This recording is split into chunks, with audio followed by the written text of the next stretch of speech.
And welcome inside DETV Sports for another DETV Sports exclusive. Nick Alessandrini joined by Jason McCall. We are here bright and early at our studios here in Wilmington for a little 2022 bracket update.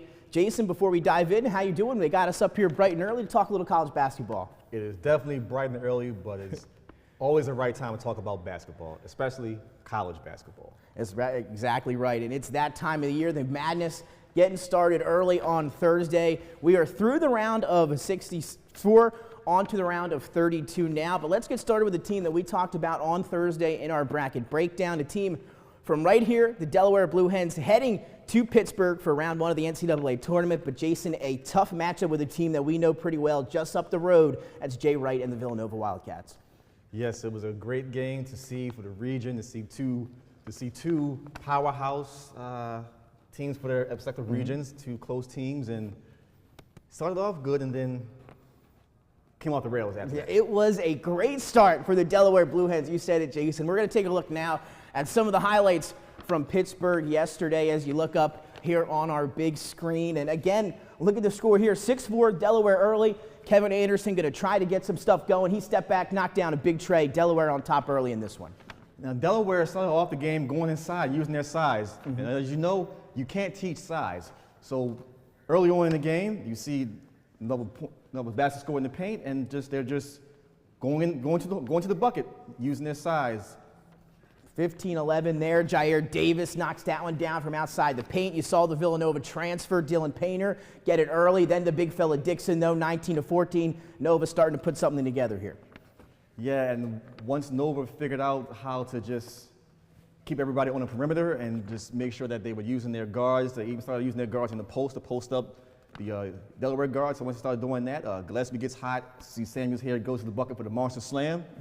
The game changed with that dunk, in my opinion. Yeah, Ryan Allen, you saw their third leading scorer in Delaware history, gets two. Andrew Carr, the big sophomore CAA tournament all-first team, had a pretty good showing against Villanova, though. Samuels here to Gillespie. Gillespie really found that rhythm, and then Daniels was able to knock down a few shots. That one hung on the rim, falls through, but it was the end of the first half and then into the second half, Jason, and this is where Nova really started to pull away. Yeah, Nova started to pull away early in the second half, and again, going back to Delaware, when your main star goes 0 for 7 in the first half and just couldn't get going, that kind of showed its ugly head all throughout the remaining of the second half. Yeah, Villanova, what a day shooting from beyond the arc. Jason, we talked about that before we went on the air. I believe they shot 46%. 46% from three, and they went nearly perfect from the free throw line, 11 of 12. So it's going to be tough to beat a team, especially a team like Villanova, that way. Again, here, Gillespie, one of the best pump fakes in the country, steps under, knocks down the three ball there. Again, Delaware down 18, trying to get back into it and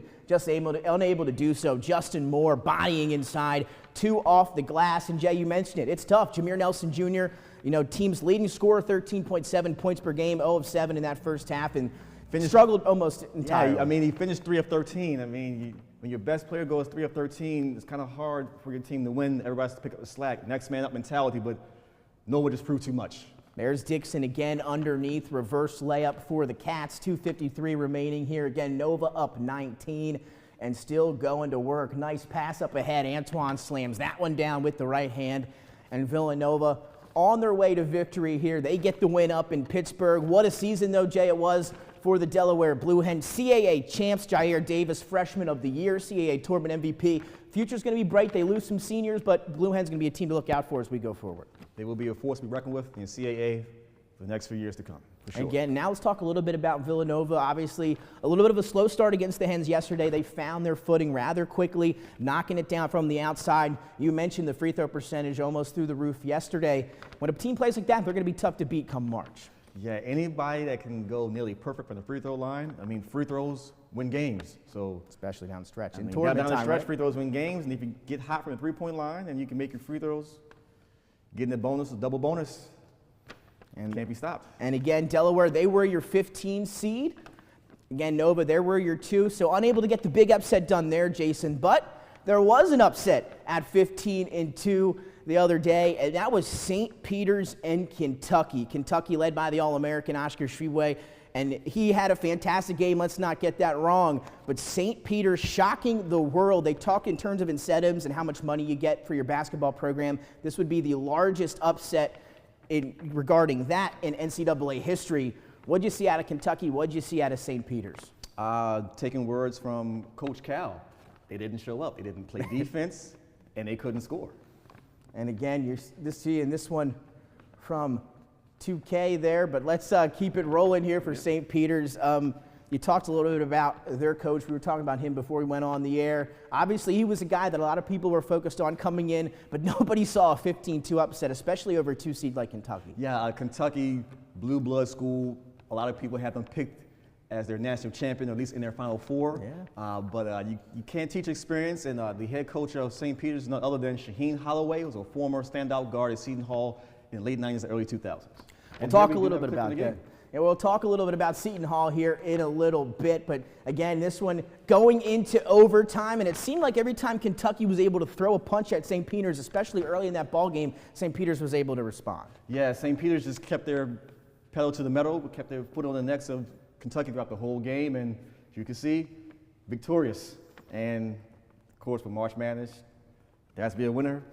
And unfortunately, there has to be a loser. Again, Madness getting started early this year here in 2022. You heard a lot of the experts, if you watched any post-game, stuff like that after the loss. A lot of people saying they haven't seen Coach Cal like that in some time. They've been there for some big losses, through some NCAA tournament losses. Some people are saying they saw him after that Memphis overtime loss to Kansas in the national championship. They said that was nothing compared to what he was like after this loss. And just talk, if you're a 2-seed, how does that loss to a 15-seed, how does that affect you? Especially if you're a guy like Coach Cal, is now the last couple NCAA tournaments not had a lot of success. I mean, when you think about it from that perspective, as a 2-seed, you're expected to win. I mean, a 15 seed is normally from either a lower level conference, or they had a bad season in their other big major conference, but then got hot in their conference tournament. Yeah, exactly right. So a 2 is normally expected to win, but as we've seen throughout history, especially with the past 10 years, we've seen a few more 2-15 upsets. We're seeing more. We're seeing more. We're seeing more. I mean, Duke had a fair share of those the last couple of years. Lehigh, Mercer, most notably in the last 10 or so years.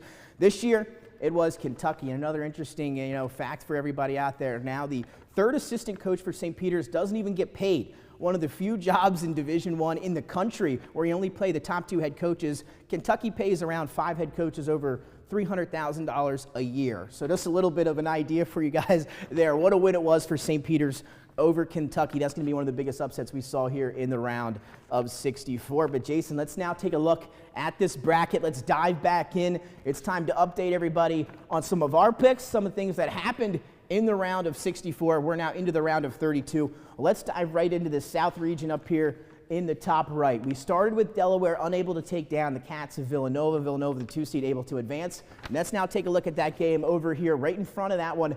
That was Ohio State, your 7-seed. Loyola Chicago, your 10-seed. That game almost a pick 'em if you were to look at it in terms of lines that way. So it could go either way. We see that with the 7s and the 10s. Loyola Chicago, they've had a lot of success, the Ramblers, Sister Jean and company, throughout the NCAA tournament these last few years. Not their year this year. Ohio State with a big win for the Big Ten. Yeah, Loyola Chicago, that game, if you wanted scoring, it wasn't a game for you. I'm sorry, it wasn't a game for you. I mean, maybe with like 6 minutes in the first half, the score was still 15-15. Yeah, we were talking before we went on the air. That was one of the most challenging offensive games I've seen in some time. And again, we also said that's not typically like Loyola Chicago to shoot that poorly, to play that poorly, but they did yesterday. Yeah, it was hard to watch. It was hard to watch. I can't reiterate the fact that it was just hard to watch. Man, couldn't buy a basket at either school. So. Lydell, though, able to be the big fella for Ohio State, first team All Big Ten, helped lead them to victory. So Ohio State gets the victory there over Loyola Chicago, the 7-seed. So there we go, Jason. Ohio State, Villanova, 7-2 there. Can Ohio State give the Wildcats a run for their money there as the 2-seed? And they played some good defense yesterday against the Ramblers. Do they bring that again here in day number 2? Well, yes. When Ohio State's playing excellent defense and using their inside scoring, sky's the limit. But Villanova will just prove too tough, in my opinion, against Ohio State. I'm with you, Jason. I'm going Villanova there over Ohio State. So that's our first pick here in the round of 32. Let's take a look back now up here to the first game of the March Madness here in 2022 on Thursday. 12:10 tip was Michigan and Colorado State. So Michigan struggling towards the end of the year in the Big Ten. I mean, if you take a look at that record, they're able to go against Colorado State. So Michigan gets the 11 seed, Colorado State gets the 6. So the Rams are the 6 seed led by David Roddy. They got out to a good start. Colorado State led most of that first half, but Juwan Howard and company, Michigan, able to hold on, get that victory late. What did you see out of the Wolverines? What I saw out of the Wolverines was they were clicking on all cylinders. I saw an inspired team, getting their coach back for the first game since the incident. Exactly so right, yep. They had a little bit more to play for than Colorado State did. Again, David Roddy had an okay game for the Rams. They really would need him to be big. Hunter Dickinson, a huge game for Michigan. They were feeding the big fella. He had that floater working on the baseline all game long. Just seemed to be too big of a mismatch underneath for what Colorado State had. Yeah, again, I'm going to keep saying it. If you have a big man that can shoot and can pass out of double teams, you see the whole floor, you can kind of orchestrate the offense from any point on the floor and just prove too much. Diabate battled foul trouble early in this one. Dickinson, like we said, though, he was able to pick up the slack again. Eli Brooks, the senior guard for Michigan, feels like he's been there absolutely forever. He's kind of maybe the guy that keeps that team together. And what can you see Michigan maybe doing this year? We've seen a few runs out of them here in recent years. You mentioned Juwan Howard, a little bit of an absence. He's back now for the Wolverines. They get this first upset, if you want to call it one. Not a lot of people are here with 11-6. It is kind of an upset, but a lot of people picking Michigan this year. What can Michigan accomplish in this year's NCAA tournament? Well, I think the buck will stop here with Michigan as they face Tennessee next, and I think Tennessee will just overpower them. Tennessee, I would say, would be another dark horse, if you will, as a 3 seed to possibly come out of that region. Again, Tennessee looking really good. They looked fantastic against Longwood on Thursday. One of the hottest teams coming in to the country that we saw, winning the SEC championship, obviously, for them. Some might thought they would be a 2 seed. They end up getting that 3 seed there, but I guess they're liking where they are. Going to be a good one with Michigan again. Some people have Michigan there. Tennessee, Michigan, you're going with the Volunteers. Going with the Volunteers. I'm going to go with the Volunteers too with you, Jason. I like Tennessee. From what I saw on Thursday, they look like they're ready to go, riding that momentum right from the SEC championship. And we, again, some other conference champions didn't fare so well yesterday. We're going to dive into that in a little bit as well. But let's jump up to Chattanooga and Illinois, sticking in that South region. Illinois, your 4 seed. Chattanooga, your 13 seed. Another good one. Big Ten sometimes gets off to some slow starts. We saw Illinois last year. I talked about it with Joe on Thursday. They really let me down with Io and Coburn. Last year in the NCAA tournament, a second-round loss for them. This one made the Illini fans a little bit nervous early against Chattanooga. What did you see with Chattanooga and Illinois? I mean, you see early on with any matchup, especially with the 4-13s and not the 5-12s, the lower seeds come in aggressive and they kind of give you that first gut punch, and then you're left to retreat and reevaluate your strategy. And I think Illinois did a good job of recovering, and they showed it throughout the rest of the game. Again, Illinois trailing for 19 minutes, almost 40 minutes entirely, 39 minutes and 35 seconds. Chattanooga led this game. Illinois took the lead and had the lead for 25 total seconds in this ball game, and ended up being enough. A 1-point victory for Illinois, as again, they were trailing all until about 25 seconds left in the game. A tough loss for 13-seeded Chattanooga. Yeah, I mean, Chattanooga, they had a last-second bucket at the buzzer to win their championship. That's right. But didn't prove so well again with this game here. Again, another close one. A great season for the fighting Terrell Owens. Yeah, that's right. Again, T.O. was there in full force right next to the benches yesterday. Again, not a good luck charm, unfortunately, as the Illini somehow pull out a 1-point victory to give the Big Ten another win in the tournament. Now we'll head up to Arizona and Wright State. Arizona jumping on Wright State early. Wright State, though, hanging around, 18, 20-point range for the most part. But Arizona, who was my pick to win the national championship on Thursday, Pac-12 champions, came in with probably one of the most momentum maybe in the tournament, but they looked good on their first day. Yeah, I mean, this one was more of your typical 1-16 matchup. Wright State came out, tried to do what they could do, but Arizona really just proved that overpowered them. I mean, look at the move here inside, the spin move, left hand. you can't stop it. They got size, they got speed, they can everything. shoot the ball. Again, they're going to be a tough out. That's why they're a #1 seed in the South. They get the win over Wright State. Then to another 8-9 matchup, Jason. It was Seton Hall, who we've referenced here already, and TCU. And Seton Hall, Miles Cale, Delaware alum, went to Appoquinimink High School. But Jamie Dixon now at his alma mater with the Horned Frogs. They got out on them early and were able to ride that throughout the game. TCU gets the win over Seton Hall.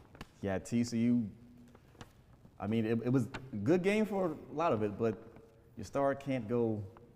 And we talked about it. Your star has to show up. Stars show up in big moments, and March Madness is one of the biggest stages. So you have to show up. Team will follow your lead.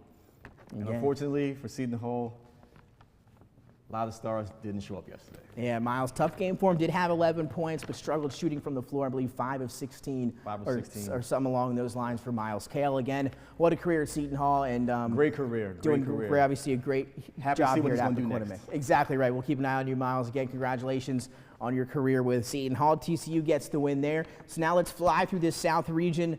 Jason, Arizona, TCU. Who do you got advancing up here in San Diego?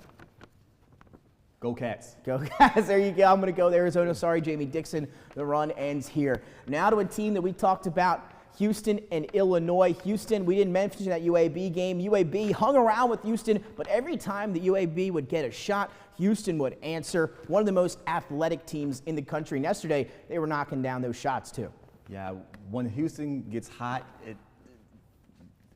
when they get hot, I mean, Houston's just a great team. Like you said, they just kept answering every attack. From UAB, they had a counter answer. And I honestly, if Arizona does not make it out of this region, I like Houston as my dark horse Final Four pick. Houston to the Final Four there from Chasing Good Beagle. They looked good yesterday. Again, I don't think anybody's going to argue too much with that one. Again, Kelvin Sampson doing a great job with the Cougars, trying to get them back this season. So Houston and Illinois, I guess we're going to have to pick that one right now. Jason, you going to go with Houston over the Illini? I will go with Houston over the Illini. I'm going to agree with you. Yes, I did. After what I saw yesterday, I'm going to go Houston over Illinois in the 5-4 matchup. Michigan, Tennessee. We both took Tennessee, and we both took Villanova. So let's head down now to the Midwest region, led by our #1 seed Kansas. Late tip-off, 9:50 on Thursday night, but they took care of business with a big win over Texas Southern, who advanced from that first 4 play-in game. Not enough for the Jayhawks. They get a big win there, 83-56. Not much even to really say about that one, right? I was going to say, not much to say about that. Jayhawks and Bill Self taking care of business. And they're going to meet Creighton in another 9-8 matchup. Creighton and San Diego State. That was a battle. Blue Jays out of the Big East get a 3-point win. If they get hot shooting, Jay, they can really play some good basketball. They'll be hard to beat. But do they have enough for the top seed out in the Midwest in Kansas? They do not have enough for the top seed, but it's going to be a great coaching matchup. Coach McDermott, Coach Self, 2 names who are known in the college basketball ring, so it'll be an excellent coaching matchup. So I'm interested to see what X and O strategies that Creighton tries to use to negate the speed of Kansas. Again, Kansas, they're playing hot. Creighton was one of the hottest teams to end there out of the Big East, a loss in the Big East tournament, but a win over San Diego State in the round of 64. So let's keep it moving. Iowa and Richmond. And Jason, we're going to harp on this one for a minute. Iowa, one of the hottest teams coming into the NCAA tournament. Yeah, they get a 5 seed, slow start, yada, yada. Big Ten champions. A lot of, a pretty trendy pick, if you will, to make the Final Four. And they get a Richmond team, a team that wouldn't have been in if it wasn't for that A-10 title win over Davidson. And how about the Richmond Spiders gut-checking Iowa if they get a win 67-63. And Iowa, like we said, one of the trendy picks to go to the Final Four. They're heading home early. Well, I don't like to set trends, so Iowa was never a pick of mine to go to the Final Four. So there you go. Jason sticking with Richmond. Another thing we talked about off the air. Again, they got a very experienced team, do the Spiders, a lot of super seniors, some grad students there, and they're showing off that experience. They take down the Hawkeyes out of the Big Ten, but they're going to meet up with a team in Providence, #1 seed in the Big East tournament, couldn't get the job done. Creighton beat them in the Big East semifinal. This one, we talked about South Dakota State, was going to be a good matchup. It was 66-57. Baylor Shireman, 18 points to lead the Jackrabbits, but it was not enough. Providence was the better team. Yeah, I mean, Providence with Coach Ed Cooley that just proved too much for South Dakota State. Your typical 4-13 matchup where you try to get an upset, and South Dakota State hung close as far as they could, but then Providence in the last few minutes of the game just took over, and as you can see, they're moving on to play Richmond, and that will be a very interesting game. Jay, where are you going with that one? Richmond and Providence. That's a tough matchup there. I don't know. I really don't know. My gut says Providence, but for some reason, my heart says Richmond. They are giant killers. They've been known to do that in the past in previous tournaments. So I'm going to go with Richmond with an upset over Providence. How about that upset there for Jason there? And that's a tough one for me as well. Where are you going? That's a tough one. Yeah, you know what? Just to make things interesting here on the show, I'm going to go with Providence over Richmond just to get, so we each have a pick there. But I'm with you. That's a toss-up for me. I love the way Richmond's been playing. Providence, to me, came out and looked better than I expected against South Dakota State. So I'm going to stick with Providence there in that one. Now we'll keep it moving here to two games from last night, 2 late tip-offs, Iowa State and LSU. LSU, no Will Wade. We know everything going over there down south. Iowa State, team inconsistent out of the Big 12, but something me and you were talking about was some of that success the Big 12 has had here in round number 1. Yeah, the Big 12, 6-0 in the round of 64. How about that? 6-0, the Big 12, looking like a strong conference and tournament. But if you're like me, your brackets are also busted and disgusted. And this game put the icing on the cake. The Cyclones able to get the win 59-54, took the lead early in the half, were able to maintain it. It was a close game throughout, but Iowa State keeping the Big 12 6-0. And Jason, we saw last year with the Pac-12, a lot of success for them. Not a lot of love coming into the tournament, but they had a great run. Is it the Big 12's year this year? I mean, when you have Kansas, TCU, Iowa State, Texas Tech. We'll see. It could be. We stay tuned. Yeah, great start. 6-0 for the Big 12. We'll see how they finish in the next couple weeks. Iowa State with the win over LSU. Wisconsin and Colgate, late tip after all those games were pushed back a little bit. I believe 10:57 or 10:50, that game tipped off. Wisconsin in Milwaukee, basically a home game for the Badgers. Not an easy contest with Colgate, and that one went to the wire. That one, again, went to the wire, but like you said, the home court advantage, if you will, on the neutral site for Wisconsin playing Milwaukee. I mean,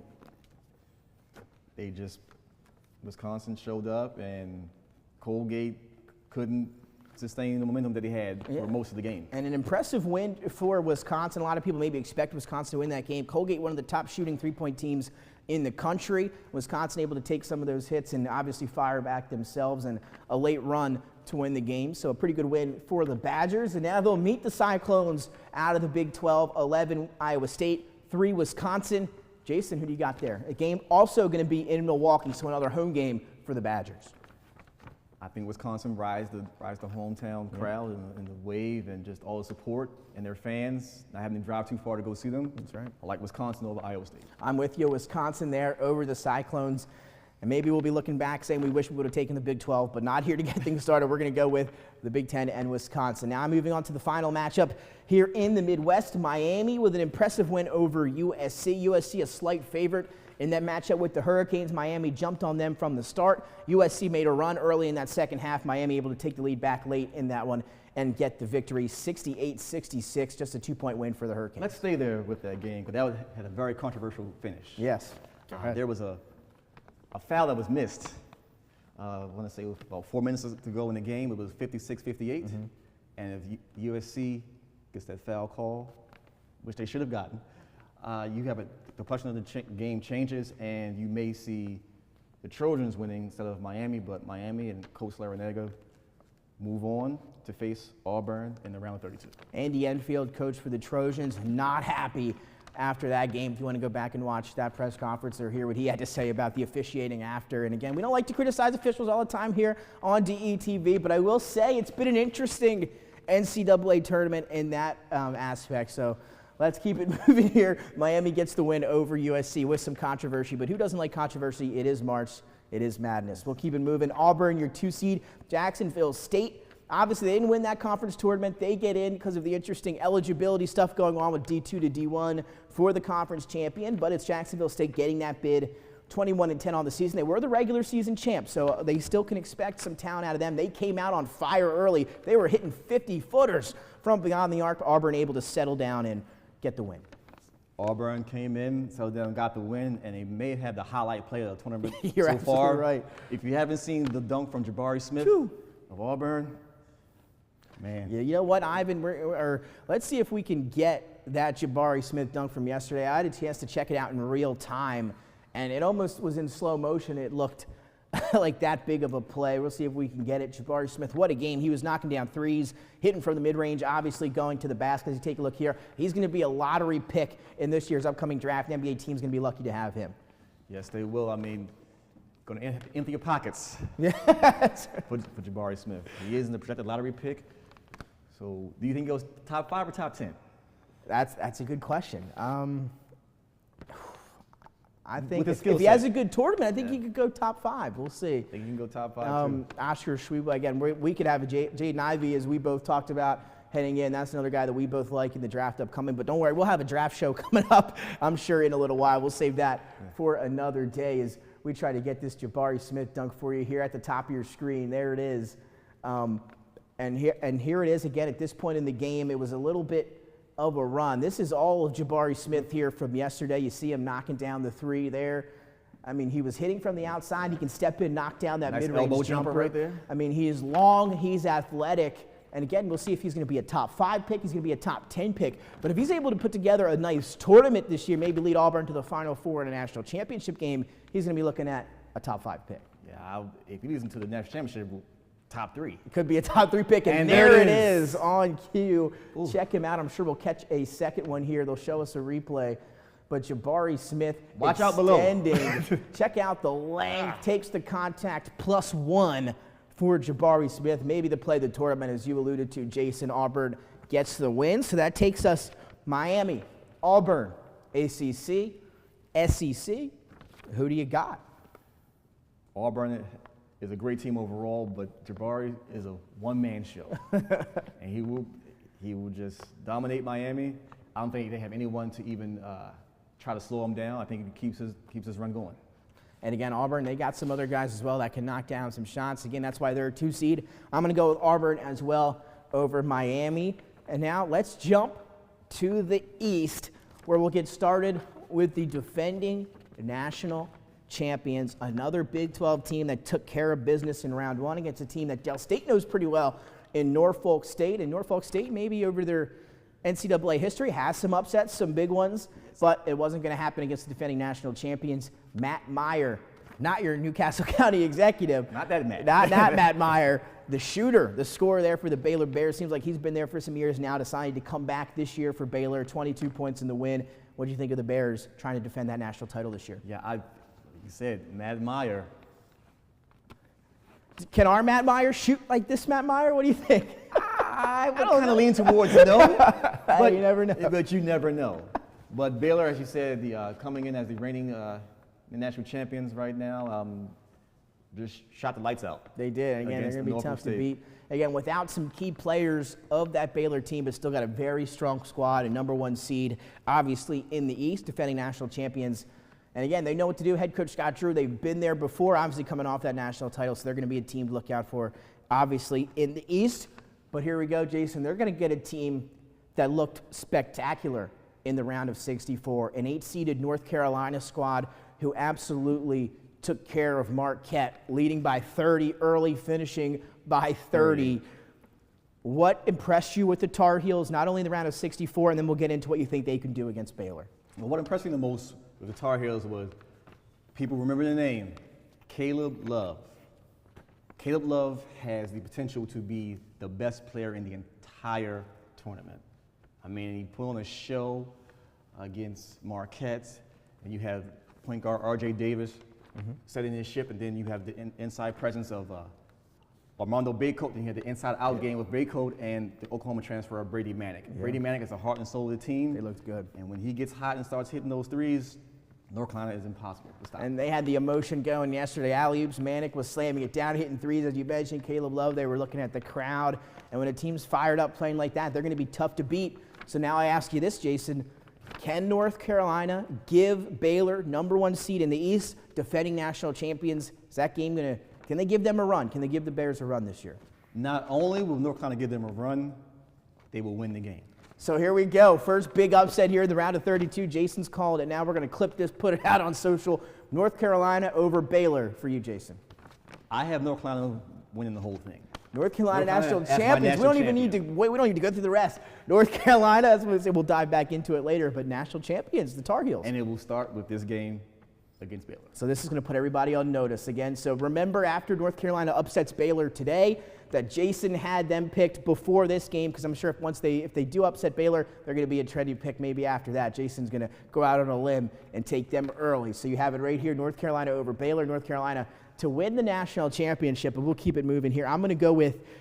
Again, this is a tough one for me. I don't think it should be this tough. As you mentioned, you're going North Carolina. I'm going to go with Baylor just, for the sake of argument. Again, I like Baylor, but I think this one's going to come down to the wire. Again, North Carolina could not have played much better than they played yesterday. When you're playing that good, you're going to scare a lot of teams. It'll come down to the last possession. Whoever has the ball last will win the game. There you go. Should be a great one again today there. Then St. Mary's in Indiana. Indiana, one of the winners of the first four out of the Big Ten. And we've seen the last couple of years some teams that get in the first four make some runs. So a lot of people had Indiana maybe with an upset over a St. Mary's team out of the, played Gonzaga out of that same conference. A lot of people don't know a lot about the St. Mary's program. So Indiana, a trendy pick here. It was all St. Mary's in this one. It was all St. Mary's. And if you don't know about St. Mary's, Google them. Watch them. Educate yourself. Educate yourself about St. Mary's. St. Mary's is one of the best teams in the country when it comes to controlling the pace of the game.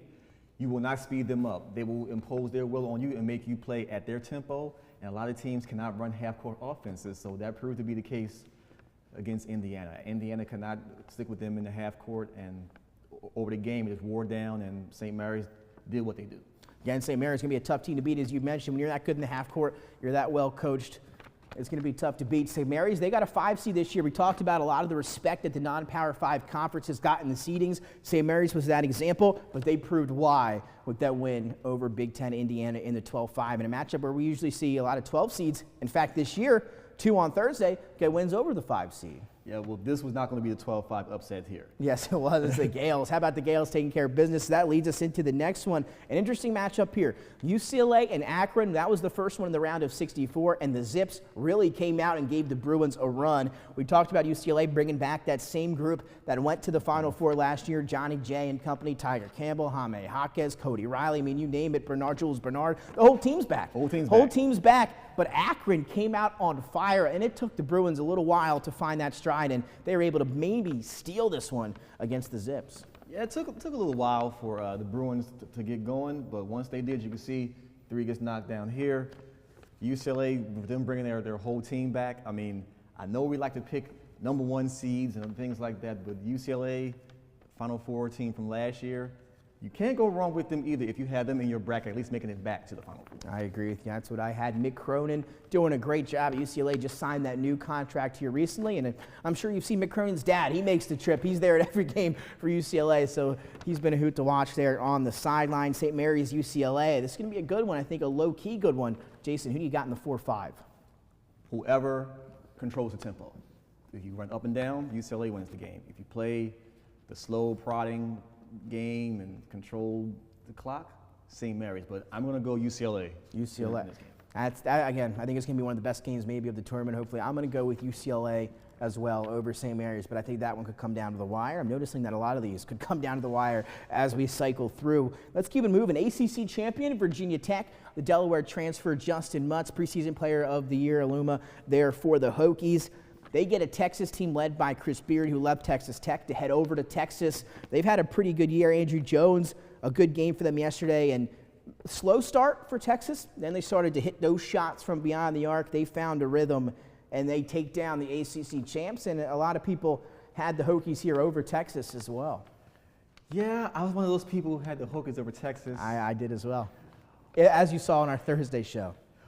But like you said, Andrew Jones had a great game. I mean, what about the story of Andrew Jones? Yeah. Battling leukemia, coming back and just regaining his old form when he first signed with Texas. It looks very impressive. Looks very good, and I hope that he does do well at the next level, whichever level that may be. Absolutely. But Can't say enough about Andrew Jones and his comeback story and willing his team to a victory over the favorite in the 11-6 matchup, 11 seed Virginia Tech Hokies. And yet Virginia Tech got out. They led throughout most of that first half. Texas able to storm back late in half number one, take the lead, and then they really found it in the second half, getting the victory there with a final score 81-73. So they did win by 8. A big win for Texas.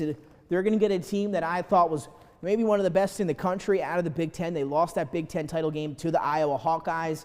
That put them at a 3 seed, led by the man Jaden Ivey. Purdue gets the win over Yale, and they looked good doing it. Yeah, I mean, what else can you? What more can you say about Purdue? I mean, Jaden Ivey. Jaden Ivey may be the #1 pick in the draft when it's all said and done. I think he might be my #1 pick, right, Jay? We were talking about him a little bit before we went on, and he's got a lot of talent. Obviously, mother, big-time basketball player, and the head runs coach in his veins. Yep, and head coach of Notre Dame runs through his veins. Yep, so he's got that, and he looked great. You got some big guys, Travion Williams and Edey inside. Edey looks like a giant down there on the block for Purdue. He's a tough matchup for any team in the country. He is a monster on the inside. He takes up space and he rules the paint. Yes, he does. Again, I don't know if we're going to find a guy that big in the country. It would be tough. So Purdue gets the win, 78-56. Purdue, Texas, a little 6-3 matchup here for the Big 12 and the Big 10. Who do you got between Purdue and Texas, Jack? I'm going to stick with the Boilermakers. I'm going Purdue. I'm going Purdue right with you. Again, could be another good one. I'm going to roll with Ivy and company as you did. Murray State and San Francisco, one of the best games of the tournament in the round of 64. Heads to overtime. The Racers taking care of business there with a narrow victory, 92-87. And they're going to have an interesting matchup, Jay, because here's we get to it. The big upset. Kentucky goes down. We talked about it earlier in the show. St. Peter's, and maybe one of the biggest upsets in NCAA history, advances as the 15. So you got the Racers now at the 7 seed. They're looking to get to the Sweet 16 with a win over St. Peter's. If the shoe fits, I think the glass slipper fits for St. Peter's. I think they ride a magical run to the Sweet 16. All the way, right? Let's see. That could be a good one. That would be something. St. Peter's, again, huge underdog to not only beat Kentucky, and if they could somehow get to the Sweet 16, what a story that would be. Small school in Jersey City. Yeah.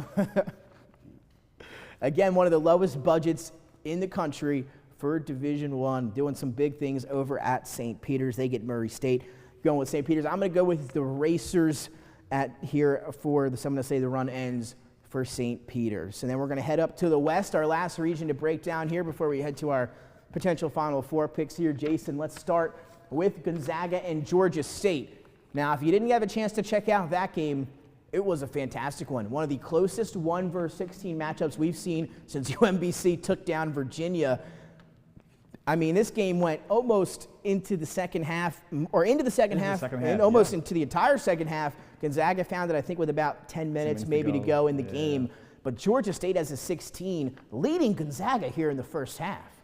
Yeah, I mean, Georgia State came out and I think they surprised the Zags. I mean, it came out, as we've said, they kept in with them from most of the game, at least leading to the early parts of the second half, and then Gonzaga proved why they're Gonzaga. And again, they've got a lot of talent there. You talk about Nembhard, obviously, but you got Timmy, Chet Holmgren, you drew Timmy underneath, one of the best two guys underneath. It's like in school 10 years, Until you look at him, you think he's been at school forever. And then before the tournament, Mark Few said, before they played Georgia State, he said he didn't like to draw. He said, when's the last time a Sun Belt team has been a 16 seed in the NCAA tournament? It was a tough one. He was not happy about it, and he was almost right. Georgia State gave them a pretty good run. I mean, you lose Jalen Suggs to the draft, and then you still come back with this team here. I mean, Gonzaga is loaded at every position. Again, they're going to be a team to keep out for. That was Joe Richmond's pick to win the NCAA tournament. Again, we'll see if we hear from Joe in a little bit after some of those picks on Thursday. And let's keep it moving. Memphis and Boise State. Boise State, conference champions. They get in. They had some momentum coming in. Memphis playing great the second half of the year. They lost to Houston in that conference championship game. Jalen Duren from Delaware, the Delaware native here, #1 recruit in that class, reclassified so he could go play this year with head coach Penny Hardaway and the Tigers. Lomax, they said, is going to be ready to go today. He suffered that ankle injury against Boise State in that matchup. But I'll tell you, we talked about this too before we went on. Memphis looked really good yesterday. Yeah, Memphis looked really good, and they're peaking at the right time. I liken Memphis to North Carolina. It's getting hot at the right moment, and when you ride that wave of momentum, you never know what you could do. The sky is truly the limit, but as you said, if Lomax is healthy, the Tigers go as far as Lomax goes, but also remember, Imani Bates who also reclassified, was a former right. top high school prospect who also plays at Memphis. He's healthy now. He missed a lot of the season going to the tournament, but now he's healthy. And he actually played in this game a little bit, but I think Amani Bates will be the wild card in the game against the Zags. They looked really good against Boise State. They were the better team there. They get the win. Huge matchup with Memphis and Gonzaga. Again, Gonzaga struggles like they did early against Georgia State and Memphis. They like to run up and down the floor. Again, two different styles there. Who do you got now? Well, Sweet 16. Sweet 16 on the line. You blew out a few candles. I think another number one candle just blown out today. How about that one again? Jay's picking the upsets. Dennis, hands up as we have Memphis advancing. And again, people might think that's crazy, but I don't. If you watched Memphis play and you watched Gonzaga play the other day, Memphis, as you said, they're getting hot at the right time. I really liked what I saw out of the Tigers there. Should be a great one with Gonzaga. I have no problem picking Memphis, but for the sake, again, if we both pick Memphis and Gonzaga wins, our credibility here at DETV goes down. I'm going to go with Gonzaga here but again, I would not be shocked if Memphis wins. I'll go with the Zags, though, to advance to the Sweet 16. No Tigers. Jason, New Mexico State. Let's talk about them. I had them over UConn on Thursday. I did not. Well, you can't pick them all right. You can't pick them all right, but this was the first game that really messed up everyone's brackets. Yeah. Dan Hurley coaching UConn, bringing them back to some prominence, getting them back in the tournament, after the Kevin Ollie years, Yeah, that's right, NCAA championship run there. So you kind of thought that UConn was going to do what they needed to do, but again, the 12-5 matchup is always the upset special, if you will. And again, not a great shooting day for UConn. Again, in the Big East tournament, they looked a little bit better, gave Nova a big run in that Big East championship, or semifinal, but unable to get the job done against New Mexico State, able to knock down some shots. They get a 70-63 victory, and as you mentioned, another 12-5, so not a crazy upset, but UConn does go down to New Mexico State. And New Mexico State, again, their first NCAA tournament win, I believe, since 1971 or something like that. They've been there before, but they hadn't been able to get that first-round win in years and years. They accomplished that this year, finally, in 2022. And if you watched a little bit of the game, you heard Teddy Allen, their main scorer, he was losing up. It was another great post-game interview for him. He had over 30 points in that win. He's a flamethrower. And if you're playing New Mexico State like the Razorbacks are, and Arkansas, great game over Vermont. Again, Vermont's a really talented team. Arkansas answered the call there. Some people were, how are they going to do against a talented Vermont squad? Well, they did just fine. Yep. They advanced to take on New Mexico State. They're going to have to look out for Teddy Buckets or the Razorbacks. But Arkansas has been a pretty good team these last couple of years, and now they advance here. Yeah, Arkansas had a tough time with Vermont. Vermont was actually the hottest team coming into the tournament. They had the longest winning streak in the country coming to the tournament, and it's a little too late in that game. Yeah. Arkansas beat them, but with this matchup with Arkansas and New Mexico, this is another toss-up for me, actually, with Teddy Buckets. Yeah, he looked good. I mean, Teddy Buckets. He was tough to stop yesterday. Teddy Buckets. He looked good, and I tell you again, great post-game interview, and he lost in there. Again, the emotions were flying, and when you have over 30 points, when you got a guy that can light you up for over 30 on any given night, it's going to be tough to stop. Can the Razorbacks do it? Are you going with New Mexico State for another upset? Everyone can't get an upset. So that's right. I'm going to go with Arkansas. The Razorbacks right I'm here. with you with the Razorbacks. Teddy Buckets' run comes to an end for New Mexico State. I'm going with Arkansas there as well. Last year, Jason, we saw UCLA. They were a first four team. They got in. They advanced all the way to the Final Four. Well, here we go again. We got another first four team in Notre Dame. They get the win on Wednesday over Rutgers. They advance to take on Alabama, and boom, they take down Alabama. Cormac Ryan, 29 points. I don't know if they're going to need that out of him again, but what a performance for him. He was lighting it up from beyond the arc. 29.79 from the three-point line. I mean, he was on fire. And if Notre Dame wants to get past Texas Tech, he'll need to replicate that and maybe add a few more points to that. Yeah, I mean, what a game that's going to be. Notre Dame, they've got the momentum. Texas Tech, though, as we talked about, they were one of the best teams, or looked the best maybe, that I saw yesterday. They were out and running from the start of that one. Montana State really never had a shot there. The Red Raiders were on fire from beyond the arc. We know that they've got one of the best defenses in the country. Obviously, Chris Beard left to Texas, but his guru stepped right up to take right over, and they honestly look like they haven't missed a beat. What have you seen out of the Red Raiders? I mean, that game was over from the tip. Yeah. Over from tip-off. From the time the ball went in the air, it was all Texas Tech. As you see here, 12 minutes ago in the first half, it was what, 26-7? It's like holding them to 7 points through 8 minutes. That's the type of defense you expect from Texas Tech. So I think that Texas Tech will again play great defense in their next matchup, and Notre Dame will be going home. There will be no luck of the Irish. No luck of the Irish. St. Patrick's Day is over.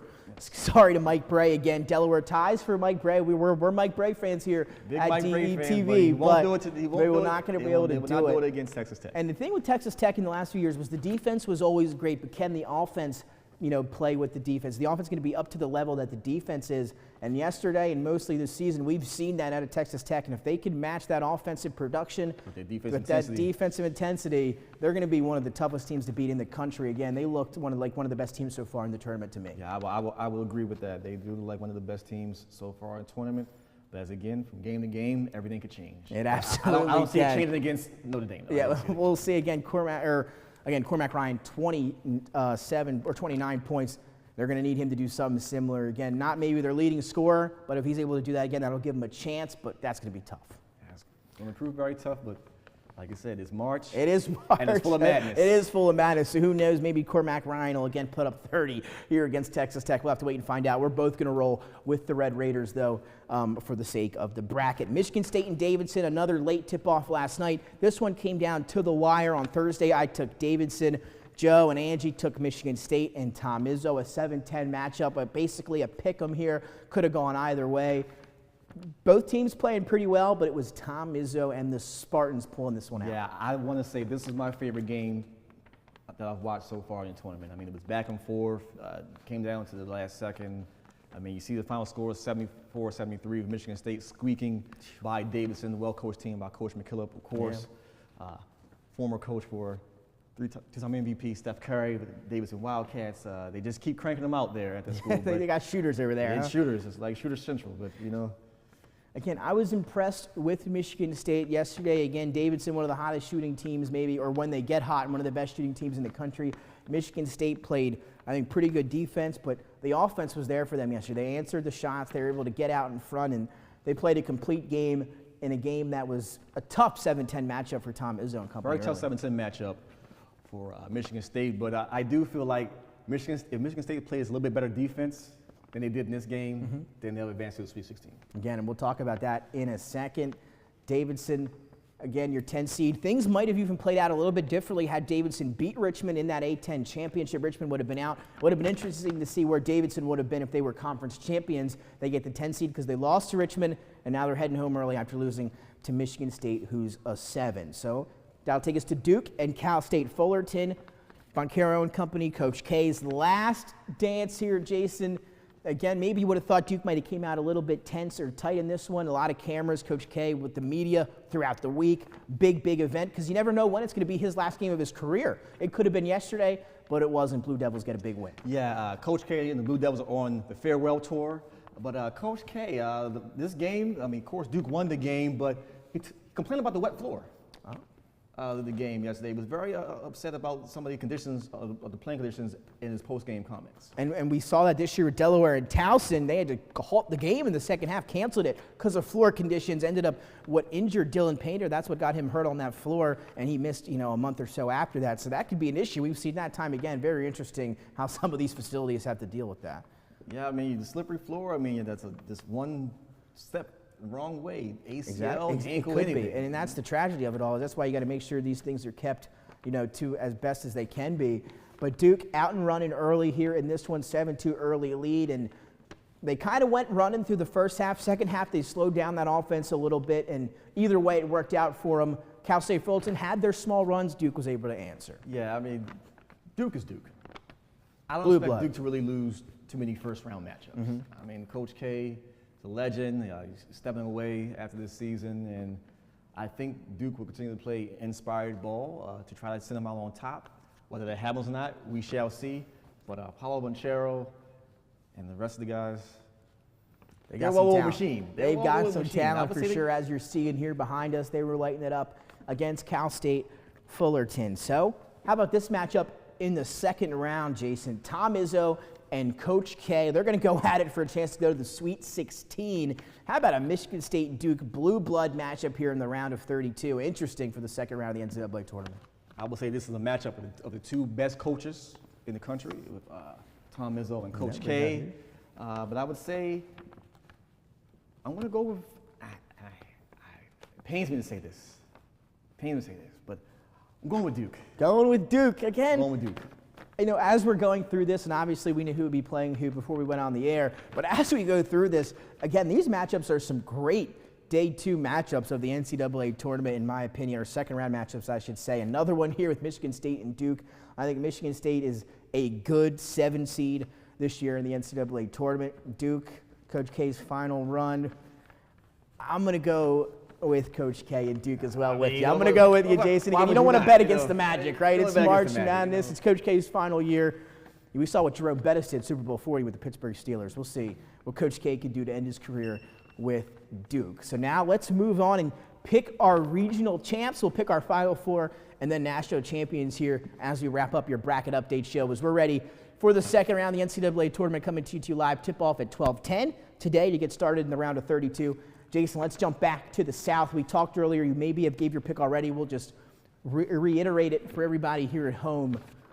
Arizona and Houston, those were the two teams you were talking about. They're going to meet in the Sweet 16. So you're going to go with one of those to make the Final Four? You have to. And who's it going to be? Put you on the spot because earlier you said if Arizona doesn't win, it would be Houston. So now you're going to have to pick. If I have to pick, Arizona. Arizona. Okay, so Arizona the Wildcats to the South. Final Four. Now we'll head down. I'm with you before we move on. Arizona, they were my national championship pick on Thursday. I'm right back with them here to win the South. Arizona is going to be heading to New Orleans for the Final Four. Let's head down to the Midwest here, led by number 1 Kansas. You see they got a first-round matchup with Creighton at the bottom. It's 2-seed Auburn against Miami. Do you see maybe Kansas or Auburn as one of the top 2 seeds making it to New Orleans, or is there another team that catches your eye here in the Midwest? There will be no Rock Chalk Jayhawk out of the Midwest. Auburn Tigers. Auburn Tigers. Jabari Smith, we love what we saw out of him. Jason, we talked too much before the air because I'm right with you. Auburn as the 2 seed over Kansas in the Elite 8. That's my victory there. But again, that's going to be a great matchup if we do get into Kansas. Auburn Elite 8 game should be a fantastic one. Bill Self, Bruce Pearl, 2 seasoned veterans there. Should be a great game. I'm going to go with Jabari Smith and the best player on the court, like you mentioned, in that matchup with the Jayhawks. So we're going to go Arizona for both of us up there. Auburn for both of us down here. How about that? We got 2 of the same Final Four picks. Let's keep it moving over to the East now. Watch this. As we're going to head to the East region, Baylor, led by Matthew Meyer, of course, taking on the Tar Heels, a team that you just talked about. Very impressive start to their tournament. They've got all the pieces. Can they put it together? Are they your team to go to New Orleans from the East? Tobacco Road runs all the way to the Final Four. Tar Heels. Tar Heels. Jason going with the big upset here. 8-seed North Carolina. They're heading to New Orleans. That would be something. Jason's big pick there earlier in the show. On Thursday, I took UCLA. That was my pick on Thursday to go from the East. After watching one round, you hate to change your picks, Jason. I know you do because teams, they vary from game to game. What are you going to do? You're going to stick with your pick? I'm going to, I think St. Mary's gives UCLA a tough run. I love UCLA. I've got UCLA going to the Elite 8, but I'm going to switch it up, and this could change again. I'm going to have Purdue now beating UCLA in the Elite 8, and Purdue going to the Final Four. Johnny J, don't hate me. I'm going with Purdue. You can't change it. Once you put it in, you can't change it. It's empty. It's blank Thursday. But I'll tell you, it's going to be tough for me. I love that UCLA coming. I love the experience with all 5 guys back. Just what I've seen out of Jaden Ivey and those 2 big guys, Williams and Edey for Purdue, I think they're going to have enough, especially inside, if they were to take the Bruins. Their perimeter defense is able to stop UCLA. I think they're going to pound them inside. So safe to say, we don't think Baylor is coming out of the East. Right, both of us going against Baylor. Again, sorry, Scott Drew, Matt Meyer. Again, they wouldn't shock us, but we're going with the Tar Heels and the Purdue Boilermakers. So UCLA and Baylor for the moment out. Sorry, changing my pick from UCLA on Thursday. We're going to head up to the West here as we round out this region. Final team that we're going to pick to head to New Orleans for the Final Four. Gonzaga, tough matchup with Georgia State. We saw that in the round of 64. They're your top seed. They got another tough one in Memphis. Is it the Zags for you going to the Final Four here out of the East, or do you see somebody else making it? No. Blue Devils. Duke Blue Devils. Coach K. Duke gives Coach K a Final Four in his last tournament run. How about that? Duke, well, I'm going to go with Gonzaga. This one I'm not going to change. I'm going to stick with Drew Timme, Chet Holmgren. They've got great guards over there for Mark Few. I think they're ready for this. Mark Few needs a national championship. He's lost a few title games. Does not have one yet. He needs one. So I'm going to go with Gonzaga to get to New Orleans. So to recap, Jason, let's go over your Final Four. Arizona, Auburn, North Carolina, and Duke. Yes, that's your Final Four. Carolina Duke Final Four matchup. Oh, well, how about that? Now talk about conspiracy theories. Can you imagine if we get a North Carolina Duke Final Four matchup? I think ticket sales for this matchup, if it were Duke and North Carolina, would be through the roof. In New Orleans? In New Orleans. How about that? That would be a good one. So, Jay, then what do you got over here? You got in the South and the Midwest, Arizona taking on Auburn. Who wins that one? My national championship game, North Carolina versus Arizona. North Carolina, Arizona, and your national champion? North Carolina over Arizona, final score, 77-71. And he gives you his final score. How about that? North Carolina over Arizona. And if North Carolina wins, how about, Jason, you'd be out in front of that one. We have to have you on every week. We'll do a show. We'll do a show every week if you pick that one right. And if either of us were to pick the national champion. So, Jay, I'm going to give you mine now. We got Arizona. I got Arizona, Auburn, Purdue, and Gonzaga. I'm going to go Arizona over Auburn. Arizona advances to the national championship game. This is tough. This is tough. Again, you got Gonzaga and Purdue in your Final Four? So here's the thing, Jason. On Thursday, I know you watched the show. I picked UCLA to go to the national championship. Not only did I add them winning the East, I had them going to the national title game. So if I'm just going to follow that same guideline here, I'm going to have Purdue, who I have now beating UCLA, and I'm just going to swap them out. Purdue goes to the national championship game. I think they've got the two guys to battle Timme and Holmgren inside with Edey and Travion Williams. I think that's they'll be able to match them, and I think Ivy will be the difference maker in that game against Gonzaga. I'm going to go Purdue, Arizona, national championship, with Arizona taking home the national championship. So North Carolina, Arizona. Jason's going with an 8 seed. I'm going with a 1 seed. So a little bit different there, but I'll tell you what, North Carolina maybe looked like one of the best teams we've seen so far. Yeah, North Carolina, I mean, I didn't expect that 30-point win against Marquette. Yeah. But it happened. It happened. And they looked good doing it. They looked good. I mean, they're just one bad game away from winning the ACC tournament. So. That's exactly right. And the ACC champion Hokies, they're already out. So North Carolina looking to represent the ACC along with Duke and maybe in the Final Four. So that should be a good one. Jason, we're about ready to get out of here, head home, and get ready for tip-off at 12:10. Get ready for the round of 32. Any closing thoughts here as we ran through our picks? March Madness has been madness so far, but we've got some great games coming up here in the second round today. I'll say the glass slipper is going to be continuing to be worn today with picks like North Carolina and other schools. So get your popcorn ready. It's going to be an exciting time of the round of 32 matchups. It absolutely is. Before we leave, one more thing. I'm going to put Jason and myself on the spot.